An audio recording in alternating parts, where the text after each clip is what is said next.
Mr. Fazio, we are 2 days after the weekend, very, very busy weekend on a Tuesday after this heavy weekend. Yeah, we're starting to feel like it's getting back to normal now. I think we still have a few extra flights. We expect by maybe tomorrow, Thursday, we're completely back to normal operations.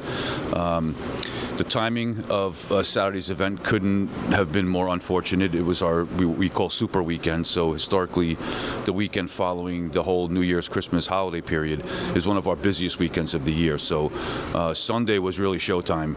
Nearly 70 flights, 17,000 passengers. A normal day would have been, say, somewhere around 10,000 passengers. So it was considerable, but the team did an outstanding job. I flew back from New York on Sunday afternoon, so I kind of came in at the tail end of it, but the team did an outstanding job.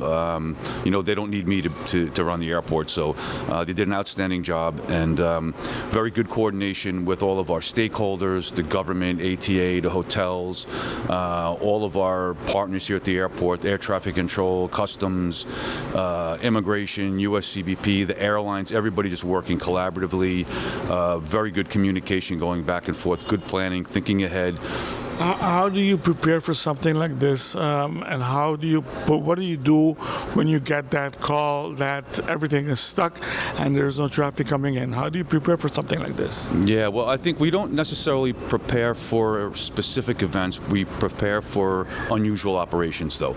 So we have drills, tabletop exercises numerous times through the year, not necessarily on any specific event, but we'll drill on different ones. But the process by which everyone gets together and starts establishing communications is what we practice the most, and then you can apply that. Every one of these irregular operations are slightly different from the previous one, but in the process itself, with how you go about organizing yourself, is pretty consistent. Is there any information on, I know maybe figures are a problem, to know exactly how many people, because you mentioned 17,000 at one point, how many people have been processed up to now, if you think the fact that they started on Saturday actually? Yeah, I don't have those exact numbers. Difficult to determine it. What we're still hearing from some of the airlines, and anecdotally from the hotels and things like that, is there's still some people up until probably Thursday this week that still need to get back to where they need to go. So, but we're seeing those numbers start to drop off today, tomorrow, and into Thursday, and we expect by Thursday, Friday, we're back to normal.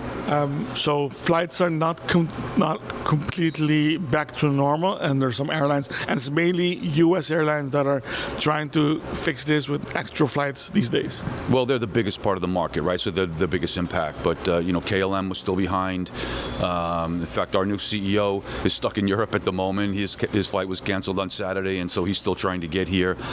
So I think it's across all the markets. But of course, the U.S. is the biggest market of ours, so it is the biggest impact. So you feel confident that everybody is well aware and well trained, and that it went as an old machine, notwithstanding the fact that we had thousands and thousands of people stuck here for a couple of days. Yeah, I'm super proud of the job the airport team did, and all of our partners. I mean, it wasn't perfect. It's never perfect. You're dealing with passengers who there's a lot of anxiety and emotion, and the airlines are trying to help them, but it wasn't their fault either. We're an airport, so we can't book them on flights, and so we're trying to help them, but we can't really help them, and so very frustrating for people. And so sometimes just listening to their story, trying to help direct them in the right place. I think our team also did an outstanding job trying to make people feel a little bit more at ease. We were giving out bottles of water. We had extra medical people here in case anyone was out in the heat too long or standing on a line too long. So I think we were really trying to care for the passengers, run the operation, get people to where they were going. It's a very dynamic situation, but again, I think everyone did an outstanding job.